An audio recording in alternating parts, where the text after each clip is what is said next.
Hey guys, welcome back to the channel. Guess I want to talk about a few things. One of them is why I haven't been out in a while. But the first thing that I want to talk about that was really frustrating for me was my creator system. What happened with the system was the CMOS battery died, and typically replacing a CMOS battery is pretty straightforward, especially if you have a proprietary system like HP or Dell or Lenovo. When you open up the system, the CMOS battery is right there on the motherboard. The CMOS battery, for you people who don't know, is the little nickel cadmium battery about the size of a quarter. And what that does is that keeps the clock going when the system's turned off. That's why it's called the real-time clock battery, or the RTC battery, or CMOS battery. The battery in my system died, and like I said, typically that wouldn't be a big problem, but on this motherboard, which is the Asus ProArt Z60 Creator Wi-Fi, and it's the motherboard I used when I built the system. I could have liquid cooled the system for the processor, but I chose to go with the Noctua NH-D15. It's one big mother of a fan. The reason I bring that up is because to replace the CMOS battery, it's a wired CMOS battery, and I'll show you on some screen grabs I did here where the battery is located. Like on this one picture, it's right here, right in between your output ports, your USB ports, and on the inside, as you can see, it's covered in this cowling, and the battery is fixed to the inside of these ports with double-sided tape, and then it's wired to the motherboard.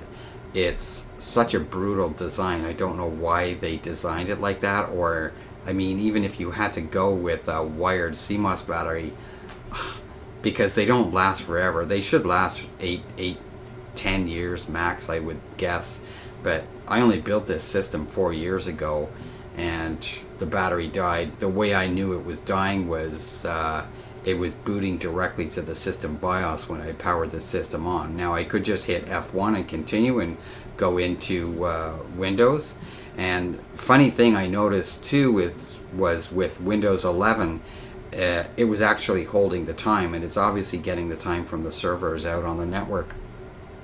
Where typically with Windows 10, if the CMOS battery started dying, you would notice it on your clock on the taskbar that the time was off. That's one telltale sign that the CMOS battery is dying. And when I actually booted it up into the system BIOS, I could say the date was way off. It was showing 2021 and whatever a month.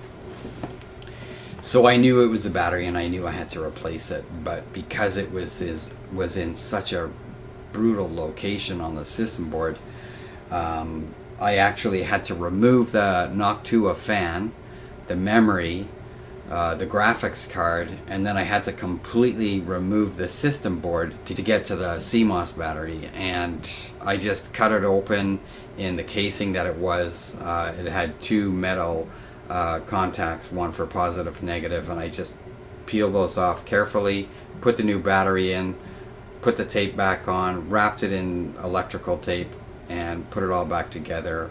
It took me about 2.5 hours to do that, and it was really frustrating. So that's one thing that I dealt with, and hopefully I won't have to do it again for a while.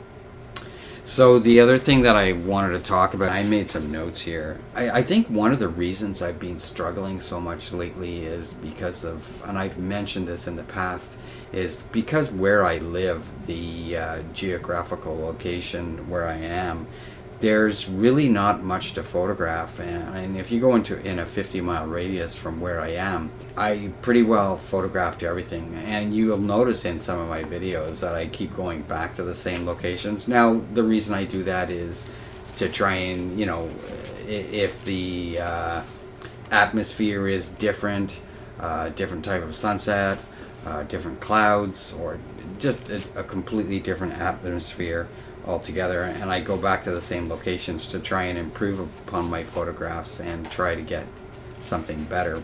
But again, because of where I am located, trying to get into the creative mindset is extremely hard. For the month of August coming up, I've got some locations that I want to go to. One of them is Westmeath. There's a place I want to go to there and try and get some shots. Now, I don't know whether or not I'll be able to get there for either sunrise or sunset. The sunrise sounds probably, well, I would prefer sunset, but then it's a long drive home. And in the dark on the highway, I'm not too keen about that, but we'll see how it goes.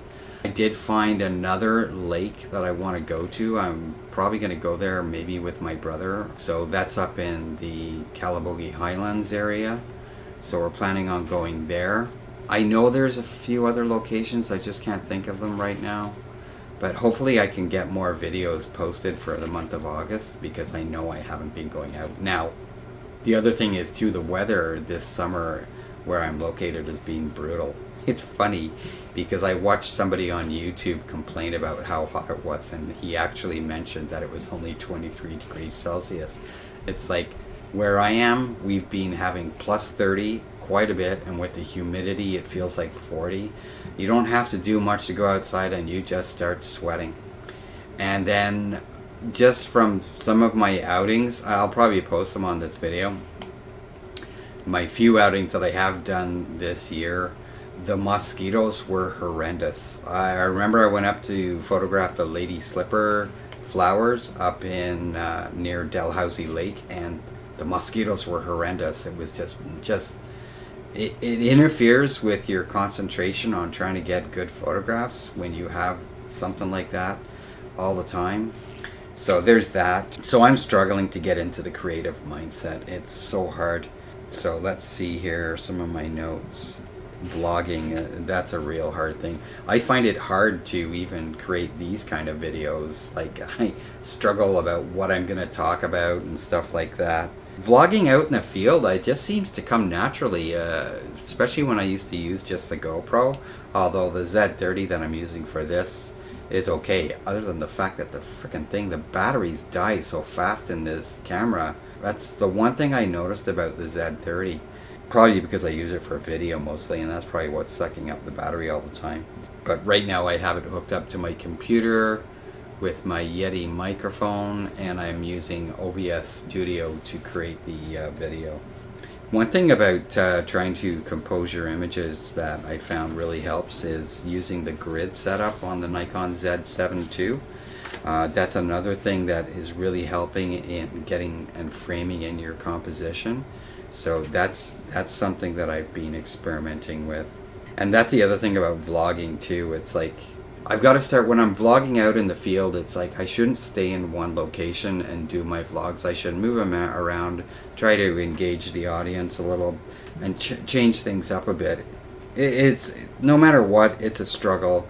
You're always constantly thinking, trying to be in the creative mindset, trying to think of things. Even when I'm not doing photography, I'm thinking photography or vlogging, I'm trying to think of ideas, things that would be interesting, but it's usually centered around your outing, what you're photographing, and usually if that doesn't work, it all sort of kind of falls apart, and it's a constant struggle.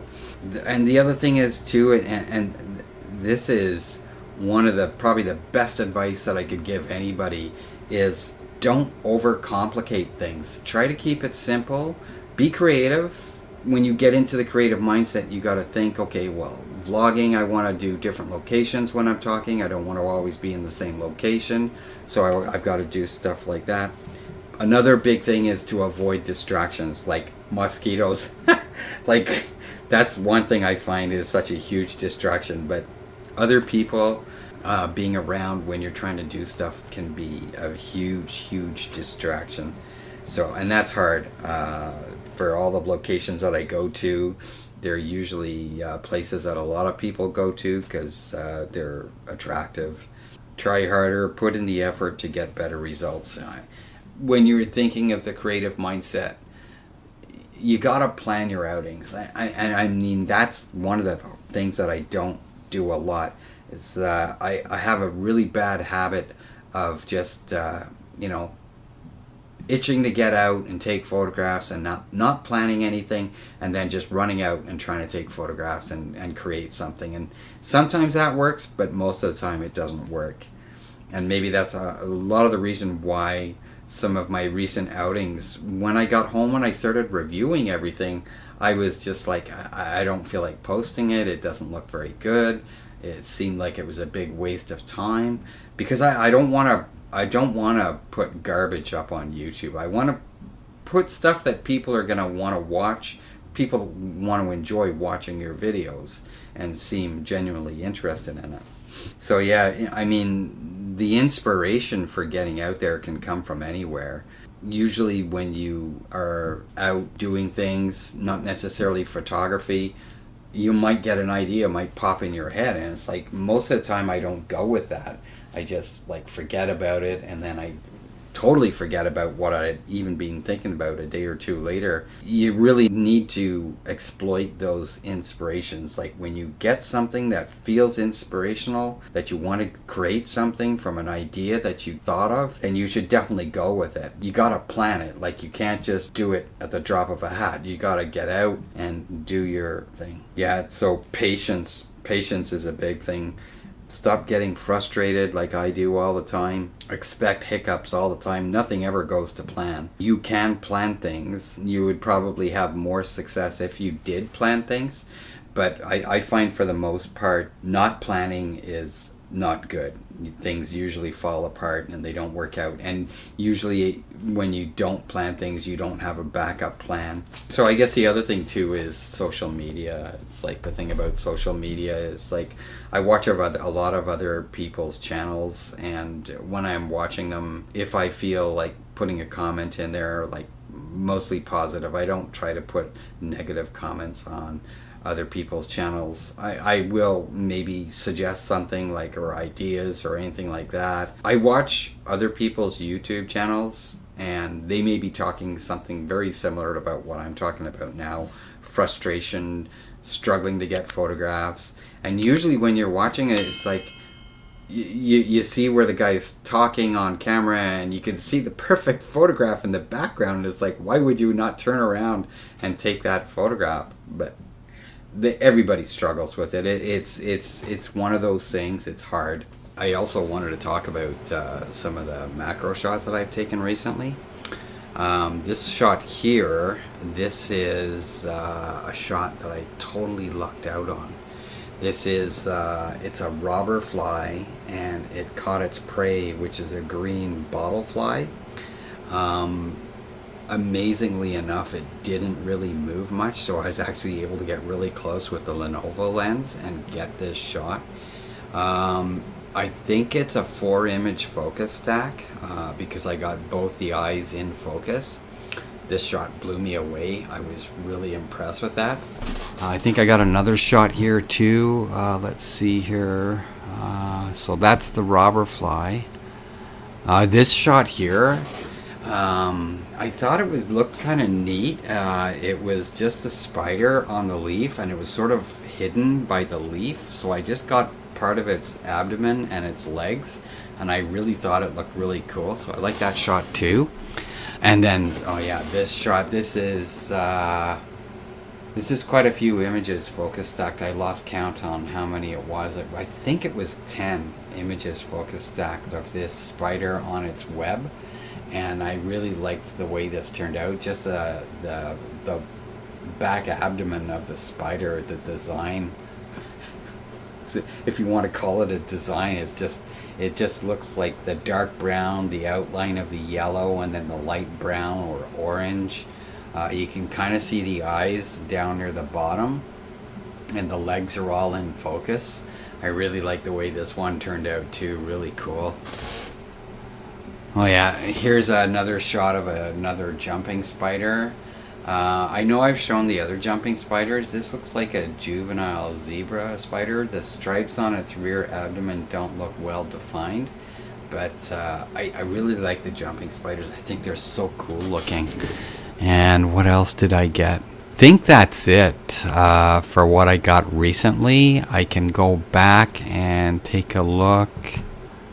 Oh, this was a This was a green damselfly on the screen. Didn't turn out as good as I thought it would, but it's still really cool looking. And what else do I have here? Oh, I like this shot too. This is another spider on its web. I think it's the same kind as the last one. I'm not 100% sure, and I'm not sure if this is a focus stack. But again, these shots were all taken with the Lenovo 100mm Dreamer lens. It's a little frustrating and it's extremely challenging with this lens because it is manual focus, so that makes it very challenging. I have been thinking about buying another macro lens, a Nikon. The only reason I was thinking about that was for the autofocus feature and for taking shots of mushrooms and things in the fall. So I don't know if I'm going to get that because that's at least $1,000. So don't know if I'm going to get that.